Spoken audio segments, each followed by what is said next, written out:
Hello everyone, welcome to the gateway classes. कैसे हैं आप सभी लोग? आई होप कि आप सभी अच्छे होंगे। तो एकेटीयू की ऑफिशियल वेबसाइट पे एग्जामिनेशन के रिगार्डिंग एक सर्कुलर अपलोड हुआ है। मुझे लगा कि मैं आप लोगों को इन्फॉर्म कर देता हूं। तो ध्यान दीजिएगा, सर्कुलर में क्या है कि 2023-24 ऑड सेम के अंदर जो फेज 2 में एग्जाम हुए थे उनके लिए चैलेंज इवेल्यूशन का फॉर्म आ चुका है। तो ये जो चैलेंज इवेल्यूशन का फॉर्म आया है, इसकी जो डिटेल्स है मैं आपको यहाँ पर ब्रीफ कर देता हूँ। यहाँ पर आप देख सकते हैं। तो 17 ऑफ सितंबर को ये सर्कुलर एकेटीयू की ऑफिशियल वेबसाइट पे अपलोड हुआ है। वहां पर भी आप इसको चेक कर सकते हैं।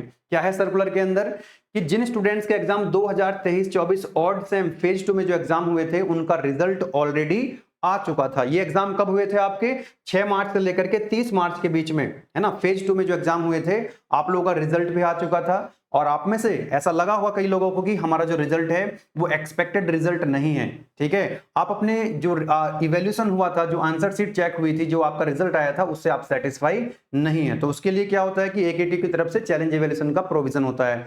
तो आप में से कई लोगों ने क्या करा होगा कि 300 रुपीज डिपोजिट करके आप लोगों ने क्या करा होगा कि 300 रुपीज पर सब्जेक्ट डिपॉजिट करके अपनी आंसर शीट मंगवाई होगी। आपकी ईआरपी लॉगिन पे वो आंसर शीट आ गई होगी। फिर आपने अपनी आंसर शीट को देखा होगा, अपने टीचर्स को, अपने फ्रेंड्स को दिखाया गया होगा कि हमारे मार्क्स इंक्रीज हो सकते हैं क्या।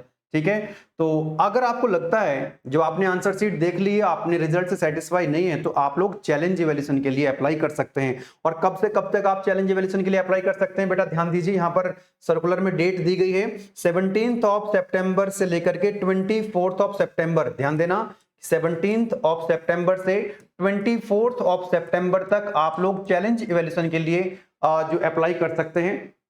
तो बेटा एक सब्जेक्ट के लिए 300 रुपए पर सब्जेक्ट, मतलब 300 रुपए पर सब्जेक्ट आप ऑलरेडी दे चुके हो अपनी आंसर शीट देखने के लिए। अब आपको लगता है कि मुझे चैलेंज इवैल्यूएशन के लिए अप्लाई करना है, तो आपको 2500, है ना, 2500 रुपए पर सब्जेक्ट और डिपॉजिट करने होंगे, तो आप चैलेंज इवैल्यूएशन अपना करवा पाएंगे। तो एक सब्जेक्ट का जो चार्ज है वो है आपका 2800। ध्यान दीजिएगा, 2800 रुपए पर सब्जेक्ट आप लोगों को डिपॉजिट करने हैं, तब आप अपनी जो आंसर शीट है वो देख पाएंगे। ध्यान देना, यहां पर 3 पॉइंट्स यहां पर इन्होंने लिखे गए हैं। यहां पर सर्कुलर के अंदर 3 पॉइंट्स हैं। देखो एक बार यहां पर देखिए, point number 1, point number 2, point number 3। मतलब बताता हूं आप लोगों को, क्योंकि जब आपका रिजल्ट ऑलरेडी आ चुका है, तो आपकी जो पहले फर्स्ट टाइम जो आपकी आंसर शीट चेक हुई है, यानी कि जो आपके ओरिजिनल मार्क्स आए हैं, एक तो ओरिजिनल मार्क्स ऑलरेडी आपके आ चुके हैं। अब आपने चैलेंज इवैल्यूएशन के लिए अप्लाई किया पर्टिकुलर सब्जेक्ट के लिए, तो ध्यान देना कि यहां पर चैलेंज इवैल्यूएशन जो है वो 2 इवैल्यूएटर्स आपकी जो आंसर शीट है उसको इवैल्यूएट करेंगे। 2 टीचर आपकी कॉपी चेक करेंगे, चैलेंज इवैल्यूएशन करेंगे।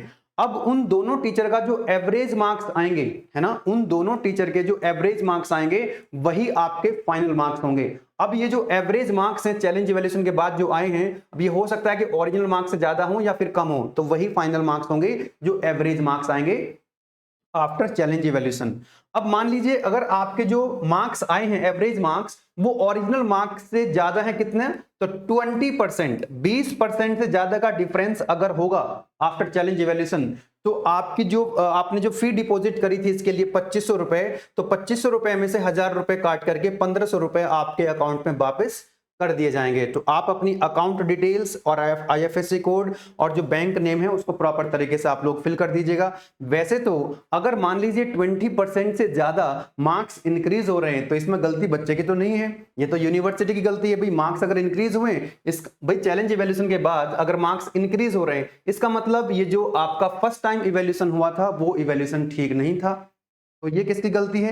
ये इवैल्यूएटर्स जिन्होंने कॉपी चेक करी थी। अब ये मतलब एकेटिव गलती है। तो यहाँ पर वैसे तो ये पूरे का पूरा अमाउंट जो है वो रिफंड होना चाहिए, बट जो भी सर्कुलर के अंदर आया था वो मैंने आप लोगों को यहाँ पर बता दिया है। अब बात ये आती है बेटा कि जनरली हमने ये देखा है, अभी तक जो ऑब्जर्व करा है, अभी तक जो हमने ऑब्जर्व करा है, तो जो स्टूडेंट्स चैलेंज इवैल्यूएशन के लिए अप्लाई करते हैं उनके जो मार्क्स हैं वो इंक्रीज होते हैं। मार्क्स इंक्रीज होने का कारण क्या है ये भी मैं आपको बता देता हूं, और इसको बहुत ध्यान से सुन लीजिएगा, क्योंकि जो अपकमिंग सेमेस्टर्स में जब आप एग्जाम लिखेंगे तो इन पॉइंट्स का वहां पर आप ध्यान रखिएगा। ठीक है, जो हो चुका है उसका हम कुछ कर नहीं सकते, लेकिन आने वाले जो सेमेस्टर्स हैं, अपकमिंग सेमेस्टर्स में जब आप अपने एग्जाम्स लिखेंगे तो इन बातों का आप ध्यान रखिएगा। जब बेटा फर्स्ट टाइम आपकी जो कॉपी चेक होती है, क्योंकि पेपर कैसा है, सब्जेक्टिव है, अब उसमें थ्योरी भी आती है लिखने के लिए, न्यूमेरिकल भी हो सकते हैं, डेरिवेशंस भी हो सकते हैं। तो जनरली जो थ्योरी वाला पार्ट होता है, जिनकी हैंड राइटिंग उतनी अच्छी नहीं होती है ना, कुछ की हैंड राइटिंग बहुत अच्छी होती है, कुछ की अच्छी नहीं भी होती है, तो जिनकी हैंड राइटिंग अच्छी नहीं होती है,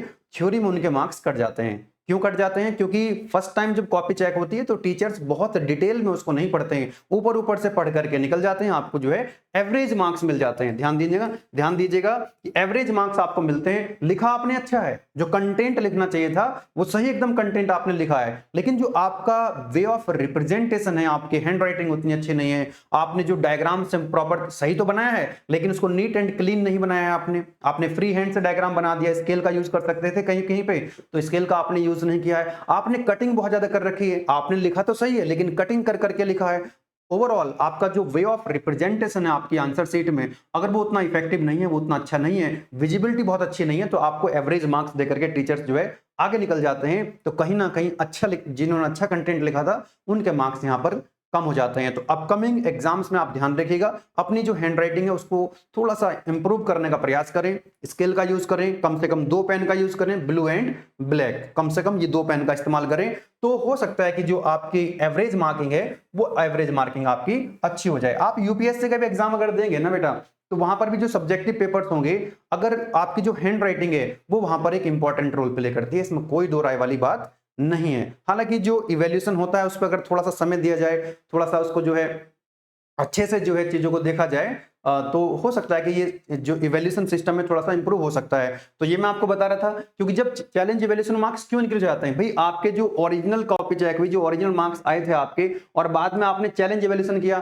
तो चैलेंज इवैल्यूएशन के जो मार्क्स थे वो इंक्रीज हो रहे हैं। क्यों? क्योंकि जब चैलेंज इवैल्यूएशन होता है तो एक टीचर के पास बहुत ज्यादा कॉपी नहीं होती है, वो कम आंसर सीट को इवैल्यूएट करता है। अब जब हम कम आंसर सीट को इवैल्यूएट करेंगे तो ऑब्वियसली उसको अच्छे से पढ़ रहे होंगे, उस कॉपी को चेक करने में हम ज्यादा समय लगाएंगे, तो ऑब्वियसली जिनकी हैंड राइटिंग अच्छी नहीं भी रही होगी, उसको जो टीचर ने उसको अच्छे से पढ़ लिया है तो उसको तो पूरे मार्क्स मिल जाएंगे, क्योंकि कंटेंट अच्छा लिखा हुआ है उसमें।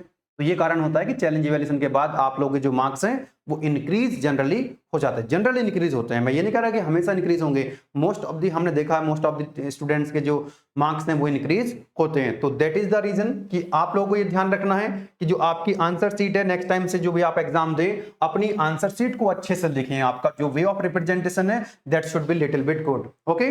और जिन स्टूडेंट्स को नहीं पता, मैं लास्ट में ये बता देता हूं, भाई आप लोग अगर बीटेक सेकंड ईयर में है, थर्ड ईयर में, तो आप अपने जूनियर्स को रिकमेंड कर सकते हैं हमारे यूट्यूब चैनल के बारे में, गेटवे क्लासेस एप्लीकेशन के बारे में, कि BTech first year, AKTU BTech first year के सभी सब्जेक्ट्स हमारे गेटवे क्लास एप्लीकेशन पे चल रहे हैं, और आप अपना फीडबैक अपने जूनियर्स को रिकमेंड कर सकते हैं। एकेटीयू बीटेक सेकंड ईयर में क्योंकि सिलेबस ब्रांच वाइज हो जाता है, तो सीएसआईटी, इलेक्ट्रिकल और मैकेनिकल के कोर्सेस भी हमारे एप्लीकेशन में अवेलेबल हैं।